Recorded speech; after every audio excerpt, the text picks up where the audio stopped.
Hi guys, welcome back. So today's video isn't something that I ever thought that we would ever be talking about or ever filming, but we have had the hardest month, and basically a lot of you know that Caleb and I had a miscarriage.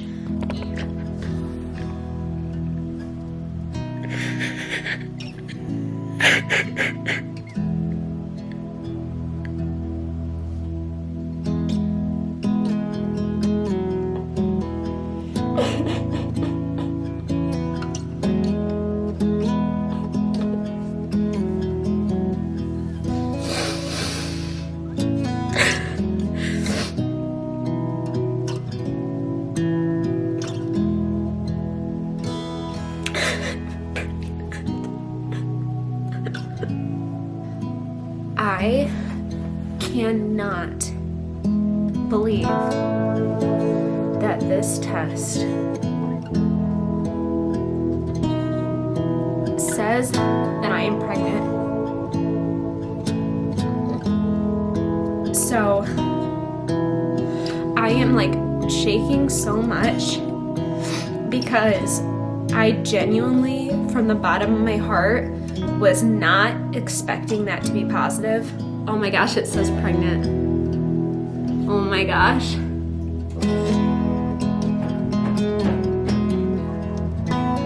Oh my god. So, oh my gosh, I can't believe it's different too when this actually says pregnant.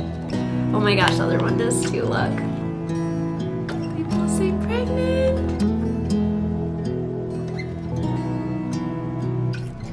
Hi guys, Hi. Welcome back. So you want to tell them what we're about to do? Gonna go tell my parents that we're having a second baby. And we're really excited about it. Caleb's mom is the sweetest person ever. And we think that she's gonna be really excited. And we're doing the same thing that I told Caleb, doing the Big Brother shirt. River has a sweatshirt on, so we're gonna kind of hang out for a little bit and yeah, and just say like, hey grandma, take a look at my new shirt that we got. yeah.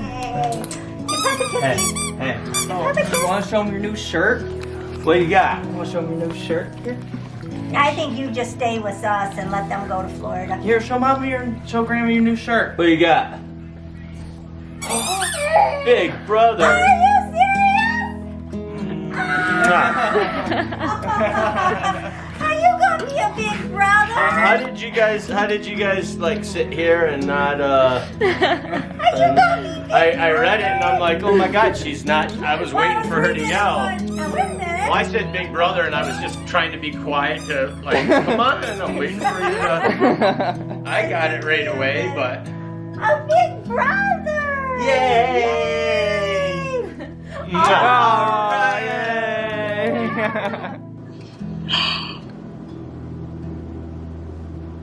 Oh my... Shut up. I'm serious. We were just talking about this. I know. Rick has something to show you. Yes. Big brother! What? Look at Rick's shirt. Yo! You're You wanna show me your shirt? Oh, baby. See the shirt? Let me see. Let me see what it says. Big. Big brother! Oh, that is so wonderful! How far along? 7 weeks. Oh, okay. Oh. This all has happened within the past like 2 or 3 weeks. yeah, about 2 weeks. So we weren't even sure if we were going to share anything at first, and we have been going back and forth for a really long time. And we just kind of feel like that this isn't talked about a lot at all. And we just think that raising awareness toward infertility and miscarriage is so important. Basically, do you want to start? Yeah, so I guess totally just start off from the beginning. Yeah, so we came back from vacation and we had an appointment on a Thursday. It was Thursday morning and we were in the mindset we were 9 weeks into it.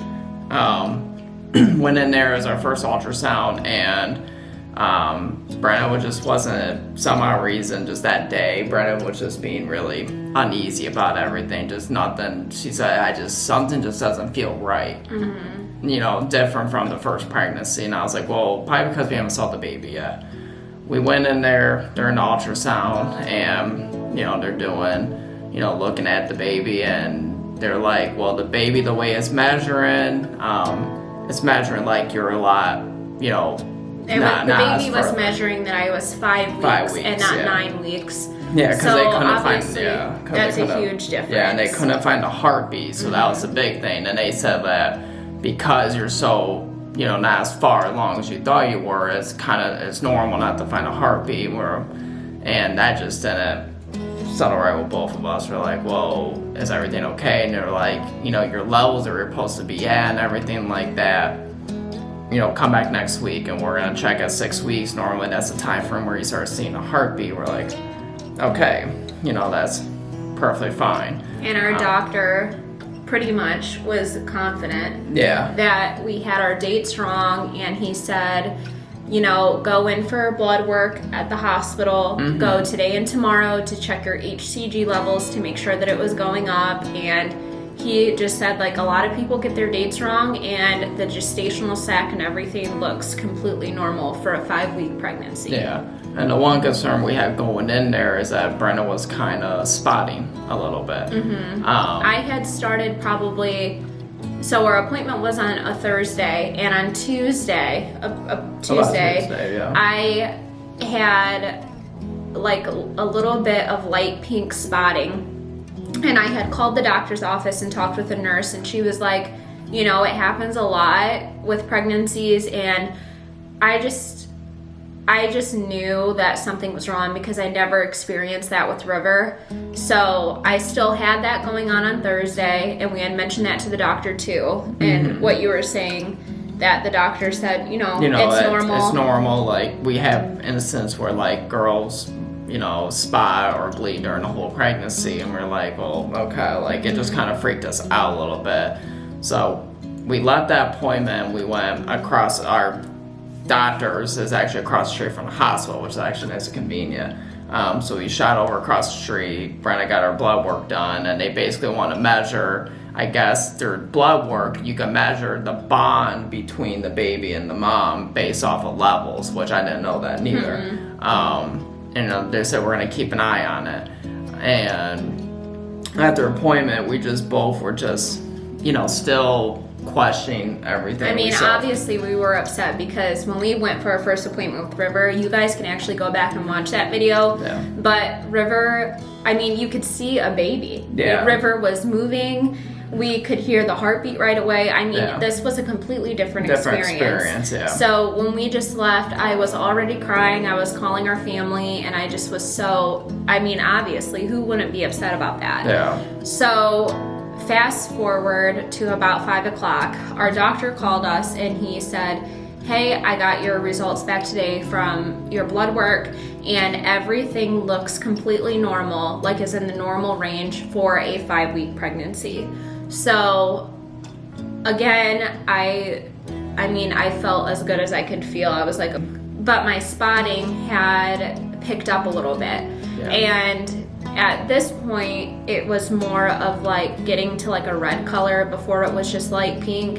And so when he called, I said, you know, hey, this is happening. And he basically said, you're fine, everything is okay, but this is what you need to do if you go to the emergency room. Yeah. Or like when it's time to go to the emergency room. So then it was about 10:30 and you went to the bathroom and it picked up way too much. It was like starting to become more like a period flow. And I had Caleb go to the bathroom with me every time just because I mean, he's my husband, and I want him to know, like, what is happening with my body, and I didn't want to overreact and go to the emergency room too soon.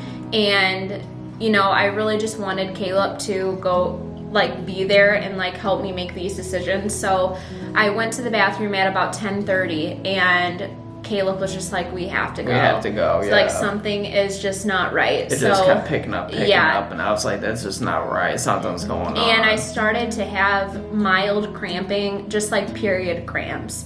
So we went to the emergency room that night, and that was probably the worst wait we've ever had. So long. We had to wait like 2 hours just for blood work, and every time that I went to the bathroom, I had to call a nurse, and a nurse had to come in and watch me use the restroom and take any samples and if they see anything. Yeah, so that was just completely awful. And Caleb and I knew at that point, yeah, we knew going into there. We knew that we were having a miscarriage. I mean, at home, how the bleeding had picked up. I mean, we just knew that it wasn't normal. So when we went there, I mean, everyone obviously knew what was happening, but no one was really saying anything to us, which was really hard. And we had to wait in a room by ourselves as my bleeding was picking up. Yeah, it was like midnight. Yeah, so it was about midnight, like probably going on 1 o'clock in the morning. Yeah. The doctor came in, and she had told us that we were having a miscarriage, and we went home devastated, obviously. I mean, it was the worst night ever. And I didn't sleep at all that night, and I woke up at about 4 o'clock in the morning, and my cramps were starting to become more severe period cramps. So I ended up going downstairs at like 6 o'clock in the morning because I wanted Caleb to sleep, because I knew that, you know, he was so tired. And to me, I never knew that there was a surgery involved for a miscarriage. I genuinely thought, like, what the doctor had told us at the emergency room was that if, you know, you're gonna cramp a lot, but your body will take care of this. So I was like, well, you know, there's nothing that I can do at this point but just, you know, let my body do its thing and just go through it. So Caleb woke up at about, I don't know, you came down up around 8 o'clock or something. Yeah. And I don't know, it was going on 9 o'clock. My pain was so incredibly bad. Yeah, you turn sweat. I was having contractions, which was so awful. Like, my epidural wore off with River right before I started pushing, and this pain was worse than that. Yeah. It was so intense, and it was so low, like, you know, lower like period cramps and that. And so I called our doctor, and he was on call at the hospital, and I waited for him to call us back. He was very prompt with everything, and I was like beyond myself at this point, because for one, I was in so much pain, and I was still processing mentally what was happening. And on top of that, we had family calling us, asking us what was going on when we were like laboring our baby. Yeah, basically ready to go back to the yeah, room. So the doctor called, and I just love our doctor. He is so incredible. Yeah. But he called me, and he just knew what, like, the pain that was going on and like what was happening. By her voice and everything. And he said, you have to get in D&C, come to the emergency room. So within 5 minutes, a nurse called me and told me where to go. And I was so upset about having to get a surgery because I'm not one to take, I don't even take ibuprofen. Like, if I take anything, I take like half of a dose. I am not into medicine. Just having a surgery was really a hard thing for me. Yeah. But I was in so much pain, and the doctor said, like, your body, it can't do it alone. Like, it's struggling to... Basically, what the doctor explained was that the body was trying to push out everything, but her uterus was just contracting so much, and it was so swollen that it couldn't release anything. It couldn't release anything, and it was causing all that pain. And he said that when they took the ultrasound that day, the second time when we went to the emergency room that morning. Let's explain that a little bit more. So I just don't want people to get confused by the ultrasounds. So when we went back to the hospital, the second time, for my DNC, the worst part of the whole entire experience was that they had to do an ultrasound to make sure that the baby wasn't there anymore. Yeah. So they did an ultrasound and they didn't see anything in my uterus, that there was nothing there. They thought that I had passed the baby already, and my doctor was like, no, there's no way. She is in this much pain. Yeah. We're gonna go in and do the surgery anyway.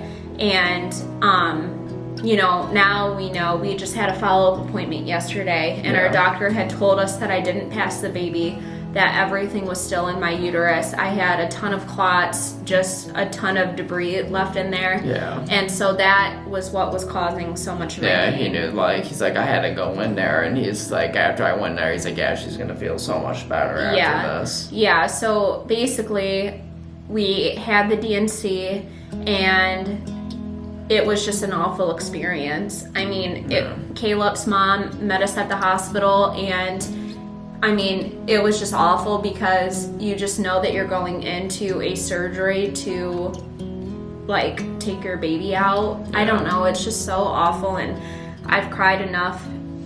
I don't know, it's such a weird thing. It is such a hard subject. It is just so hard to talk about, and Caleb and I are still processing it. We are both feeling good today mentally, and that's why we really wanted to film this. I mean, we've been talking about filming this for 2 weeks now. Yeah, we wanted to do it on Easter Sunday. But it was 2 days, and it was just too raw to talk about and everything. Even Brenna was a mess. I was pretty good, and then I went back to work that Tuesday, and I was a mess. Yeah. And it just, it wasn't good timing. No, it just has been so hard. But we just wanted to say thank you so much for the love and support, and our hearts are with you, like we said, if you were going through anything similar. And we really want a lot of people to watch this video just to raise awareness toward infertility and miscarriage. So if you can please share this with your friends and family, share it on Facebook and on YouTube. We would appreciate it so much. But we love you guys, and we're going to be back on YouTube. We're going to get back to work just to help us heal, and we're excited for the future. And Caleb and I have always talked about sharing our life and sharing our journey and what we're going through, but now we're going to be doing it more than ever. We are going to be sharing us trying for another baby and going through just this whole experience again, and we really want to share as much as we can with you guys. So we love you, thank you, and we will see you in our next video. Bye guys. Bye.